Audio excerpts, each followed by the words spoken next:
Hello and welcome back to Israel with Aline. The walls and gates of Jerusalem were some of the most important places in the city during the biblical period. Here royal decrees were made, the prophets came here to prophesy. But did you know that this is not biblical Jerusalem?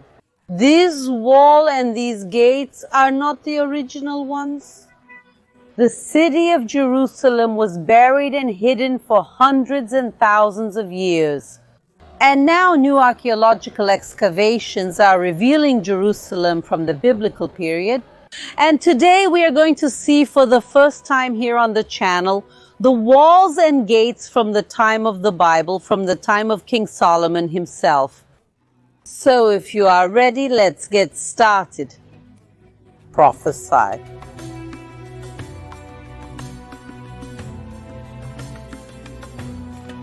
When we read the Bible, and especially the book of Psalms, we see how many times it talks about the gates of Jerusalem. For example, in Psalm 87, the Lord loves the gates of Zion more than all the dwellings of Jacob. See that it is written that God loves the gates of Zion. Zion is another name for one of the ancient parts of Jerusalem. It means that God loves the gates of Jerusalem more than almost any other place in the house of Jacob. And that's why when we see so many passages speaking in a positive and important way about the gates, and it's easy to now take these biblical passages and imagine with these gates that we see, the Damascus gate, the new gate, the Lion's gate. All these gates that I'm talking about did not exist in the time of King David, King Solomon, Josiah, Hezekiah. And now I invite you to walk along the walls with me to understand the history of these walls, but mainly for us to get to know together the history of the true and original walls from biblical times. Let's go! This wall was built approximately 500 years ago by Sultan Süleyman the Magnificent, the Sultan of the Ottoman Turkish Empire. But how can it be that these walls are only 500 years old if the city has almost 4,000 years of history?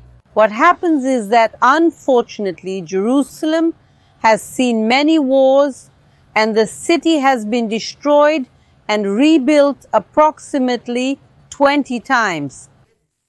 And imagine in the ancient times of a war, the first thing to be attacked and destroyed is the wall. And that's why with each attack and destruction, the wall was partially destroyed and then rebuilt. And exactly what we see here by our side, what we see in so many videos in so many places, are precisely walls that are only 500 years old. And again, I say 500 years as only because for the history of Jerusalem and Israel, this is really very little. But today we are really going to have a unique opportunity. We are going to show for the first time on the channel the original walls of Jerusalem from biblical times. We are specifically going to see today a section built by King Solomon himself and see which walls the Bible and the prophets were referring to when they wrote the biblical texts. So now, folks, we are going to enter through these walls, but because we are really going to look for the original walls, let's go.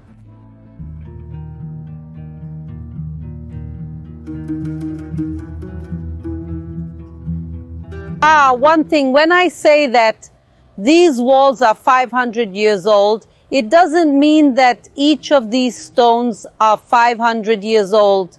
There are much older stones because imagine when the wall is destroyed, it is usually not completely destroyed, it is partially destroyed.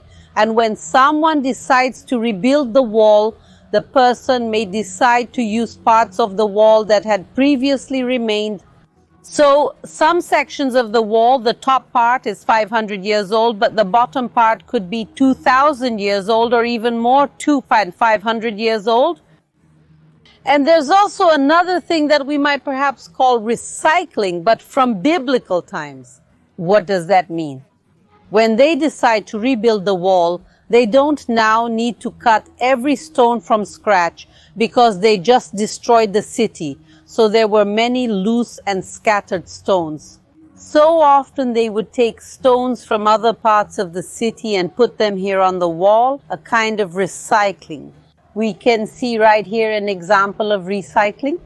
Look at that inscription on that stone. This stone is in the wrong direction. Imagine it was like this. On top we can see in 10 and below there are two letters ET. This is a part of an inscription made by the 10th Fretensis Legion. Who was the 10th Fretensis Legion?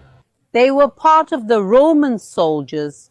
They were a Roman legion, and the Roman legion that destroyed Jerusalem and the Jerusalem temple 2,000 years ago.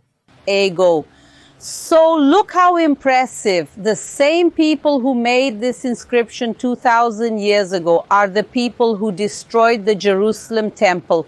So here, the officials of Sultan Suleiman the Magnificent, when they rebuilt this wall 500 years ago, found part of a much older inscription and did spolia, that is, they recycled it and put it here. This shows that this is simply one stone of many that are well over 500 years old here. But let's continue our journey now.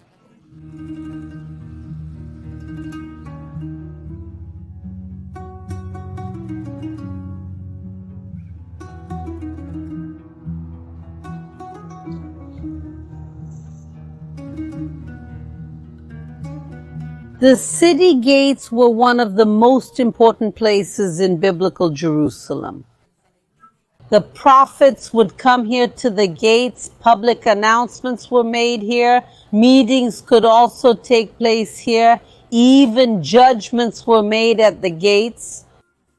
And it's interesting that despite the walls having lost some of their importance in terms of protection, because nowadays with all the technology we have, a wall like this won't prevent a city from being invaded. So despite the issue of protection no longer being so central at the gates and walls, what hasn't changed yet is precisely this collective here in the city, thinking of the gate as a place of meeting, prayer, and especially public announcements. And that's why in the days we are living now here in Jerusalem, all over Israel, where we unfortunately are indeed living in times of war, we see something very different happening here at the gate. Look here, come here with me. You can see that there are dozens of stickers stuck here. You can see that almost all of them have pictures of people. Not only on this side, also look here at the other door. These are people who were killed, murdered during the war. We are seeing here the victims of the war, both civilians and military. And this is a way for families and friends to remember their loved ones, to remember their memory. So here we see that they often put the person's photo and some phrase, some saying, some message that this person spoke a lot or would like to pass on to people even after their death. When people arrive in Jerusalem and say, I want to remember my brother, my son, my father who fell during the war, where do they come to leave this message for everyone? Right here at the city gate. And Jerusalem is just that. It's the city's past, a 4,000-year-old past with wars, but also, unfortunately, wars that sometimes reach up to the present times. And we have been at war in Israel for over a year now.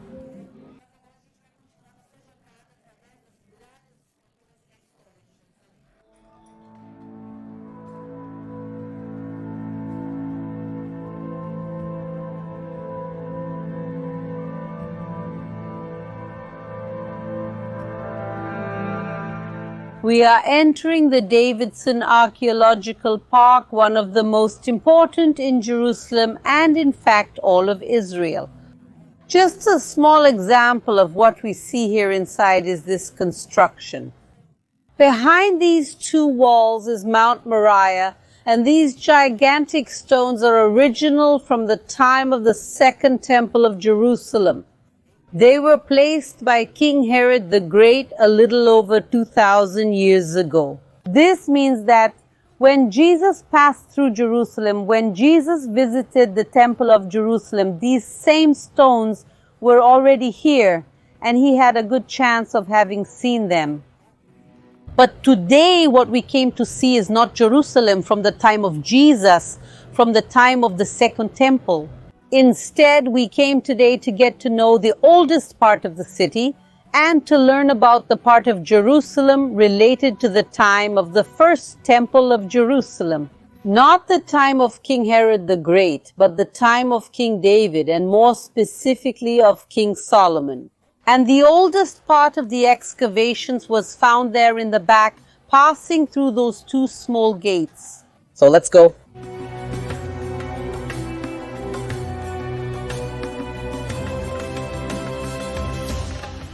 Look at that strange phenomenon. On one side, there are archaeological excavations, part of Jerusalem. On this side, there are also archaeological excavations. That is, the city continues this way. But in the middle of all this, there is a wall. You can clearly see that the original wall did not pass through here. It passed much further over there. And all of this here was part of the same neighborhood, the same complex. However, with the destruction and reconstruction of the city over the centuries, the city's perimeter also changes. In some places, at some times, the city grows, shrinks, goes one way, goes the other. And that's why it's important for us to understand where the walls pass today. It's not necessarily where the walls passed in biblical times. So this wall that we see, it passes through the middle of the archaeological excavations from 2,000 and 3,000 years ago. And I just want to show you one more example of what we talked about, spolia, recycling. Look at this stone here. It's a well-carved, beautiful stone that has nothing to do with the rest of the stones of this wall. So clearly, when people were rebuilding this wall, picking up stones that were lying around here, they found this stone here too, which is much older, and they used it here. So this stone also shows us that Jerusalem existed long before this part of the wall, which is only 500 years old.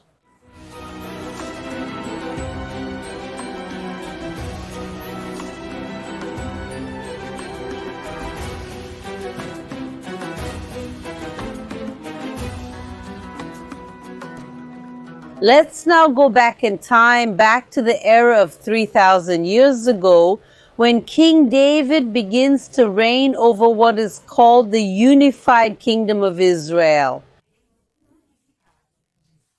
And for the first 7 years of his reign, he rules from a city called Hebron, which is south of here. But after those first 7 years, he decides to move the capital, and he brings the capital here to the city of Jerusalem, which was also known then as Jebus or Salem. So he conquers the city and builds his palace in it. But Jerusalem until then was a city that was not here where we are. The city of Jerusalem started on the other side of this street where we see all these trees and these buildings. From there down was the city of Jerusalem. All this from here up was an open area. There was also agriculture, but the city of Jerusalem was really down there, and the walls also ended there. So imagine a Jerusalem city much, much, much smaller than what we see today. And indeed, King David manages to consolidate his power, and when he ends his days and passes the throne to King Solomon will inherit a great, great reign.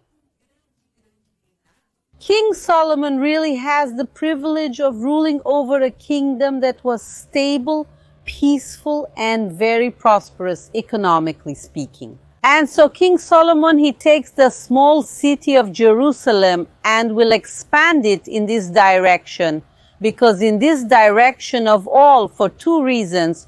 First, for a technical and geographical issue. On the other side, there is a valley. So building the city in a valley is to make it more vulnerable. To the other side, there was also another valley. So geographically, it made more sense to build the city going up the hill. So the city was protected from enemies. But there is also a spiritual and historical reason for the city to be built in this direction, because right behind us is Mount Moriah. Mount Moriah then was an open area, as we said, but many centuries before King David and King Solomon came here, on Mount Moriah is where Abraham takes his son Isaac to sacrifice him. We know through the Bible that before he completes the sacrifice, the angel stops and sends a lamb to be sacrificed in his place. But for this reason, the location of Mount Moriah, the peak of Mount Moriah, is a place that really will start the covenant of monotheism with God. And now we understand a little better where we are. On one side is the city of David, and on the other side, on top, is Mount Moriah. And this area that we are in the middle is precisely the area that was expanded by King Solomon. So here in the archaeological excavations, what was found are precisely the remains built by King Solomon, and now we are going to together see with our own eyes these great constructions. Notice that next to us there are archaeological excavations, and a very important thing, also very easy to see from here, is the ground. Literally look at the stone-made ground. This ground shows that there is nothing underneath these constructions. The buildings we see here are the first time someone has built on this site. And King Solomon will be the first one to expand this area of the city. He builds royal buildings here, his palace. He will also expand, obviously, building Solomon's temple on Mount Moriah. And since he is going to build so many important buildings here, he needs to protect these buildings. And that's why he's going to make an annex to the wall. Since the city reached there, the wall reached there. So King Solomon is going to make an annex to the wall, joining the city of David, all this area around Mount Moriah, and make an annex. And see how exciting, folks, what the archaeological excavations reveal to us. Come here with me. You can see that there is a wall underneath. This wall was excavated in 2010 by the archaeologist Eilat Mazar. And Eilat Mazar, she finds this wall and is able to date it through ceramics and other ways as well. But she is able to date this wall to the 10th century. That is, this is the Solomonic wall, and it is also mentioned in the Bible in the first book of Kings. And this is the cause of the tribute that King Solomon imposed to build the house of the Lord and his house, and Milo and the wall of Jerusalem, as well as Hatzor, Megiddo, and Gezer. Look how amazing. The Bible tells us that King Solomon imposes a new tribute, a new tax to gather money to make some constructions. Among them, Solomon's temple, the temple of Jerusalem, the house of the Lord, which was up here. The other work is his own palace, his own house, which was in this area where we are. I mean, from the wall inwards, where exactly the palace was, we are not sure, because there is still a lot to be excavated here. But we believe that here, in some area very close to us, was his palace. And also this tribute was used to build the wall.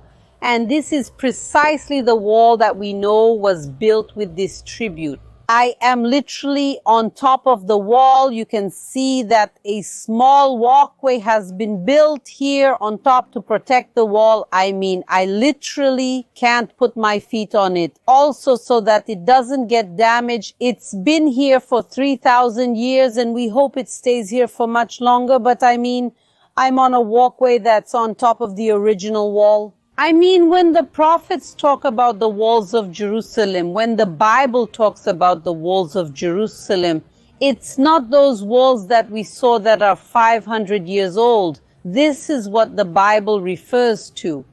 And there are other buildings here from King Solomon, just as important or perhaps even more important than this one.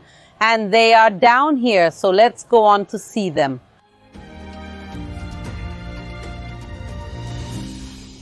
This building with the jars is also dated from the 10th century BC, which is precisely the time of King Solomon.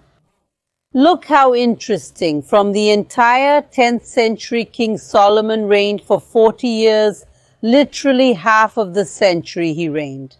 And also we know that this probably could not have been built by another king first, because at the time of King David, the city did not reach here. And because the kings after King Solomon were kings who did not have as much power and wealth and would not be able to build a complex like this. But to understand exactly what these jars are, what this royal building is, let's now go into it to understand all the details.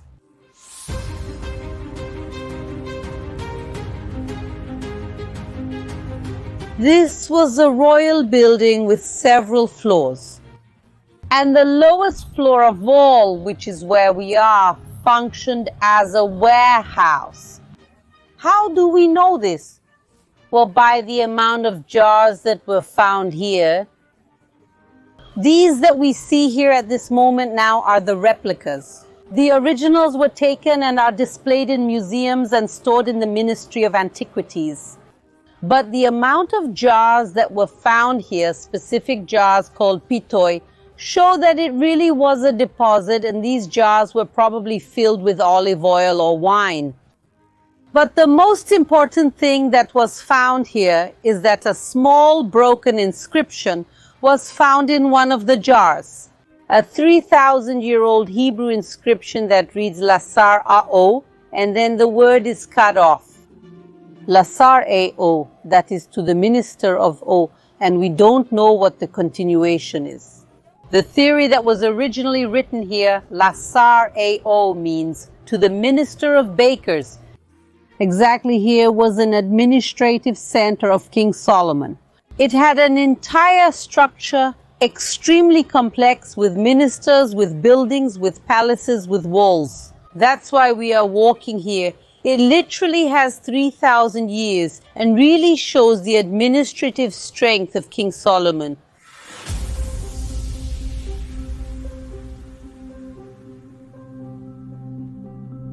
We left the royal building and I am now walking on the Jerusalem gate built by King Solomon. This is the Solomonic gate, when he builds the wall that we saw and the royal buildings attached to the wall. Here was the entrance to Jerusalem, the city gate. And we can see a good part of it preserved here until today. So we can see here on this side a room, and there were exactly 4 rooms here. Exactly, so there is one here. The second one that is less preserved is on this side. And also on the other side, there were 2 rooms. This model of gate with 4 rooms, it is very similar to other gates built by King Solomon.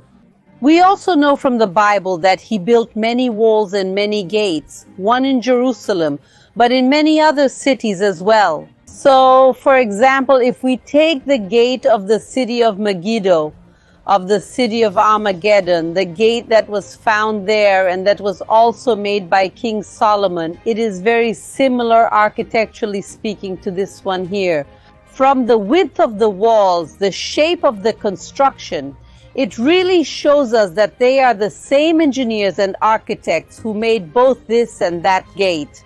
reinforcing our knowledge that we are really at the gate of Jerusalem from Solomon's times, at the entrance of Jerusalem from biblical times. So if we started today at the Damascus gate, which is really very beautiful, this is the gate that existed here in biblical times, and putting my feet on this place reminds me of Psalm 122.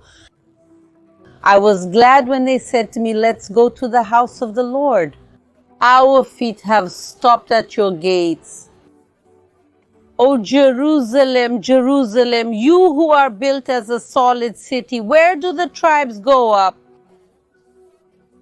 The tribes of the Lord, as befits Israel, to give thanks to the name of the Lord. As the psalm says, our feet are upon one of the doors, upon one of the gates of Jerusalem. We are next to the house of the Lord, which is Mount Moriah, and where the temple of Jerusalem was located. And the real joy of our hearts to be able to be here. And we really have to appreciate how much biblical archaeology helps us rediscover the past of this city. But if we continue reading Psalm 122, we will also read. So we also have to read this psalm to the end and remember how much we want peace for this city that unfortunately saw so many wars in the past. And unfortunately, Israel is also experiencing a war today, but we know it will end, and we will pray for peace to be restored in Jerusalem, in Israel, in Gaza, in Lebanon, and throughout the Middle East, and that all its populations can live in peace. I hope you enjoyed today's video. A kiss and see you next week.